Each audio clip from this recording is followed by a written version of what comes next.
This is a story about how I planned the wedding of my dreams, only to turn it into the biggest, most shocking disaster anyone in my family had ever seen. I'm talking about a scene that played out in front of 200 of my closest friends and family, all dressed in their finery, sitting in a stunning botanical garden, waiting for me to say, "I do." But instead of vows, I delivered a truth bomb that shattered 2 lives and nearly destroyed my entire family. I was standing there, lace cascading down my arms, my father gripping my hand, and all I could see was the smirk on my fiancé's face and the anxious little glances my maid of honor, my own sister, Sarah, kept throwing his way. I knew the secret they thought they'd kept hidden, and I had the proof tucked away inside my bouquet. The question that has haunted me ever since, and the one I need you to answer, is this: was I wrong for destroying their reputations and their futures on what was supposed to be the happiest day of my life? Tell me if you would have done the same thing. To understand the weight of that day, you have to know how perfect everything seemed before the rot set in. I'm your age/30s, and I work as a graphic designer, which means I'm a person who appreciates structure, aesthetics, and meticulously planned outcomes. Mark, my fiancé, was everything I thought I wanted. He was a successful engineer, steady, handsome in that dependable way, and completely dedicated to building a life with me. We had been together for 5 years. 5 years of shared holidays, weekend trips to the coast, late night talks about retirement plans, and the kind of mundane, comfortable silence that couples mistake for eternal love. When he proposed on a sunset sailboat cruise, I cried the happy tears every girl dreams of. I dove headfirst into planning, spending every spare hour curating the perfect wedding. The rustic elegance, the artisanal cake, the string quartet, the dress that made me feel like the single most beautiful woman on earth. It was going to be flawless. Enter my sister, Sarah. Sarah is 2 years younger than me, and where I am methodical, she is chaos. She has always been the free spirit, the one who bounces from job to job, relationship to relationship, always needing a bit of a bailout. A few months after I got engaged, she had a massive falling out with her boyfriend, lost her apartment, and needed a place to land. Naturally, I opened our spare room, just until you get back on your feet. I told her, genuinely happy to help my little sister. She was going to be my maid of honor, and having her around seemed like a perfect way to bond before the big day. I'd catch her up on the seating chart drama. She'd help me pick out shoes, and we'd have sister nights. It started out exactly like that, but the atmosphere in the house began to shift subtly, like a change in air pressure before a storm. First, it was tiny things I barely registered, things I chalked up to wedding stress. Mark, who was usually glued to my side on weeknights, started staying late at work. His explanations were detailed, believable. "The Q3 budget presentation is kicking my butt, honey." Sarah started going out more frequently, often coming home late and sneaking past my room, sometimes smelling faintly of Mark's cologne, a musky, woodsy scent he wore exclusively. When I mentioned it to her, she'd just laugh and say, "Maybe he's just spraying it everywhere. You know how neurotic he is about smelling good." I let it slide. Then came the shared inside jokes, the kind where they'd exchange a look over my head that made me feel like an outsider in my own home. I remember one dinner particularly well. I was talking excitedly about the honeymoon 2 weeks in Italy, and I looked up to see Mark giving Sarah a look of such intense, silent communication, a look that conveyed a shared secret and a heavy reluctance. When I asked what was wrong, they snapped out of it, and Mark said, "Oh, nothing, just thinking about how much work I'm going to miss." It was a cold, shallow answer that didn't match the depth of the glance I'd just witnessed. The real shift happened about a month and a half before the wedding. I started noticing an inexplicable pattern in their movements. Mark would leave for work precisely at 8:00 a.m. Sarah, who was supposedly job searching and usually slept in, would leave precisely at 8:15 a.m. They would both return within minutes of each other, around 6:30 p.m. For 2 weeks I observed this. My mind, the logical part, told me it was coincidence. My heart, the scared, sinking part, told me something else entirely. I work from home a lot, so I started creating excuses to be out of the house. I'd tell them I was going to the gym, but I'd park around the corner and watch. One Tuesday, they both left. I immediately drove back to the house. Everything was normal, but my graphic designer brain, the one that hunts for visual flaws, noticed one thing out of place. Sarah's car keys were on the kitchen counter, next to a half-empty mug of coffee. If she had left, where had she gone? I went straight to the spare room. My sister is usually meticulous about her phone. She keeps it face down and always on silent. But this time it was charging, face up, and an incoming notification from an unknown number flashed across the screen. I froze. I could hear my own pulse thundering in my ears. The message said, "Just got back to the office. Can't wait for tonight, my love. Almost free. Almost free." My wedding was almost free. The message was signed with an initial, M. The sheer audacity, the sickening obviousness of it, nearly made me vomit. I didn't need to check Mark's phone. I didn't need to confront them. I knew.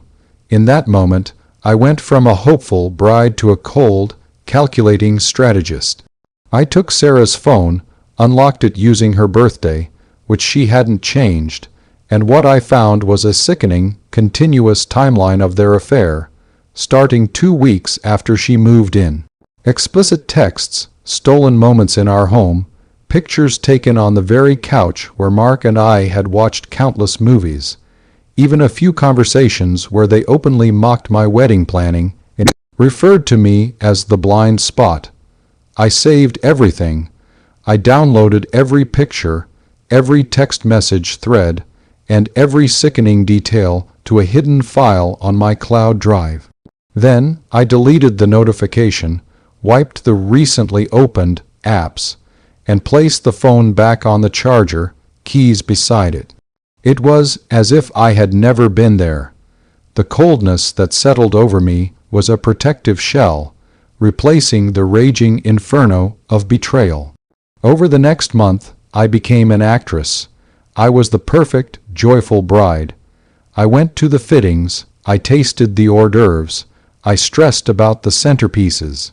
I even smiled sweetly at Sarah, as she gushed about how excited she was to stand by my side. Every time Mark touched me, every time he gave me a kiss good night, I felt a layer of grime settle on my skin, but I endured it. I needed time.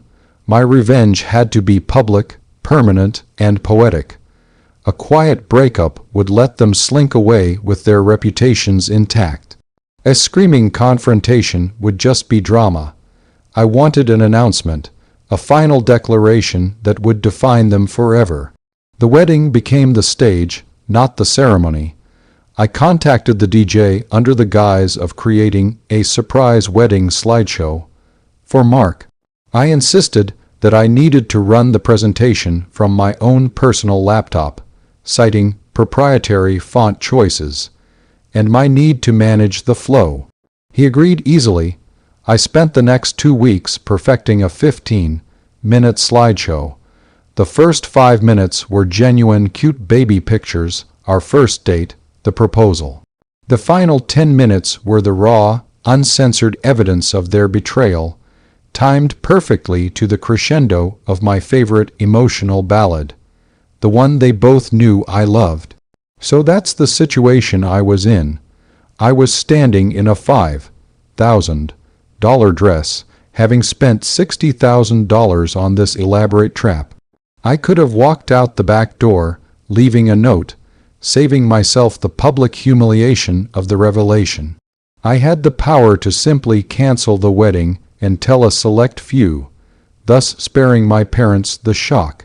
But I had invested too much pain and too much rage into this plan. The thought of them starting a new life together, quietly, after destroying mine, was unbearable. I had to choose: take the moral high ground and suffer the betrayal in private, or exact a monumental, unforgettable, faltering revenge. Before I tell you what happened next, and how I turned a wedding into a courtroom of public opinion, I want you to pause and comment below what you would have done in my shoes. Would you have gone through with the public spectacle, or chosen the path of quiet dignity? Tell me your choice, and then keep watching to see if I'm a hero or a monster. I stood at the altar. My father, bless his heart, whispered, "You look stunning, honey." I squeezed his hand and smiled.